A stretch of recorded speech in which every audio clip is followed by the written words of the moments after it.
બહેનો સાથે વાત કરીએ। બહેનો પણ પોતાના કામ ધંધા છૈયા છોકરા બધું જ ઘર બહાર મૂકીને આવ્યા છે અને એમની સાથે વાત કરીએ। આ બાજુ વડીલોથી શરૂઆત કરીએ।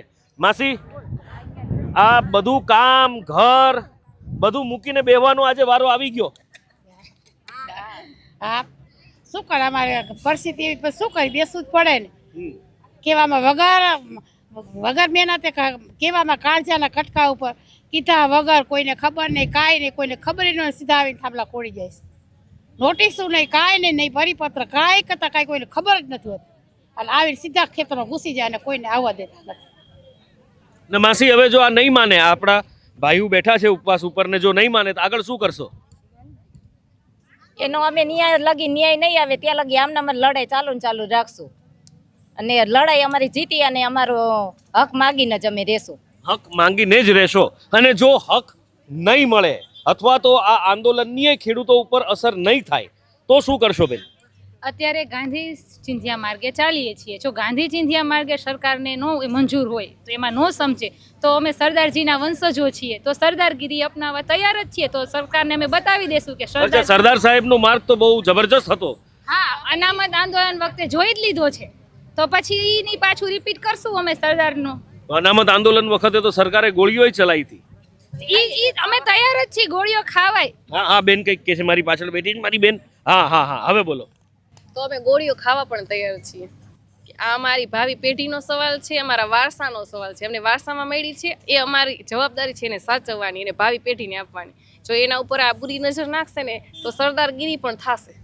સરદારગીરી પણ થશે। ગોળીઓ ખાઈશું એ ખરા ને ગોળીઓ ચલાવશું એ ખરા? હા હા હા હા હા બેન, આ ખેડૂતની અસલ દીકરી બોલી હો।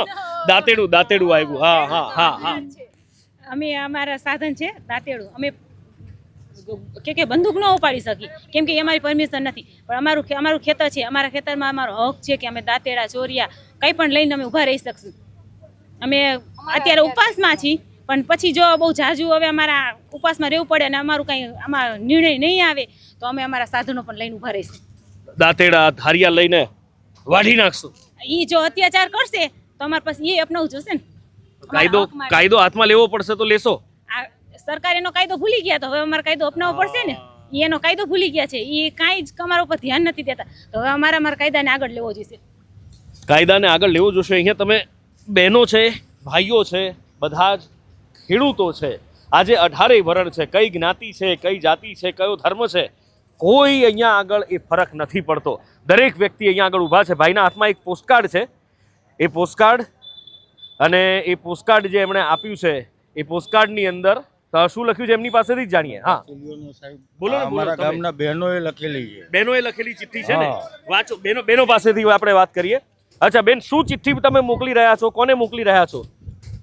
અમે અમારા ભાઈ નરેન્દ્ર મોદીને આ ચિઠ્ઠી મોકલી છે। હવે આ ચિઠ્ઠીમાં અમે લખ્યું છે કે પ્રિય મારા ભાઈ નરેન્દ્ર મોદી, ભૂપેન્દ્રભાઈ, નામી અનામી અમારા નેતાઓ, અમે તમારી મોરબી જિલ્લાની ખેડૂત બહેનો, તમને અમારા ખેતરમાંથી જે વીજલાઈન પસાર થાય છે તેમાં ઘણી જગ્યાએ પ્રશાસન અને બહેનો વચ્ચે ઘર્ષણના દ્રશ્યો તમે જોયા હશે કે નહીં એ અમને ખબર નથી, પરંતુ તમારી આ બહેનોએ જે સંઘર્ષનો ભોગ બની છે તો આ તમારી બહેનો તમને એ વિનંતી કરે છે કે અમને ટેલિગ્રાફ એક્ટ 1885 મુજબ થાંભલા અને તાર આવવાથી જે નુકસાન થાય છે તે સંપૂર્ણ વળતર અથવા ભાડું આપો।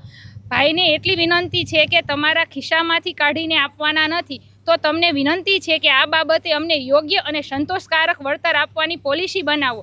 ભાઈ, આ તમારા મિત્ર અદાણી ગાડી પાર્કિંગનું ભાડું પણ લઈ લે છે અને અમારી જમીન શાકભાજીના ભાવે લે છે, તો આ તારી બહેનો સાથે આવો અન્યાય થાય છે, તમે ક્યાં સુધી આ બધું સહન કરશો?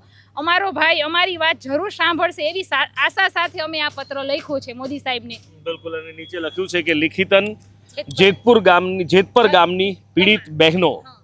આ બહેનોએ પત્ર લખ્યો છે, એમની વેદના ઠાલવતો આ પત્ર છે અને આ પત્રના માધ્યમથી ન્યાય માંગવામાં આવી રહ્યો છે। એમનું કહેવું છે, બહેનો હોય, ભાઈઓ હોય કે પછી ખુદ રાજ્ય કક્ષાના મંત્રી કાંતિ અમૃતિયાના સગા ભાઈ કેમ ના હોય, એ કહી રહ્યા છે કે જો લડવું પડશે તો અમે લડીશું। જો ગાંધી ચિંધ્યા માર્ગે સરકાર નહીં માને તો સરદાર સાહેબનો રસ્તો પણ ખુલ્લો છે અને સરદાર સાહેબના રસ્તે પણ લડીશું, ભગતસિંહના રસ્તે પણ લડીશું અને કૃષ્ણ ભગવાનની નીતિ અપનાવતા પણ નહીં ખચકાઈએ। પરિત્રાણાય સાધુ નામ વિનાશાય ચ દુષ્કૃતામ પણ કરતા નહીં ખચકાય. આ ખેડૂતો એ નેમ અને એ ટેક લઈને બેઠા છે. કંઈ પણ થઈ જાય, જમીન નહીં આપીએ, એકમાત્ર નેમ છે.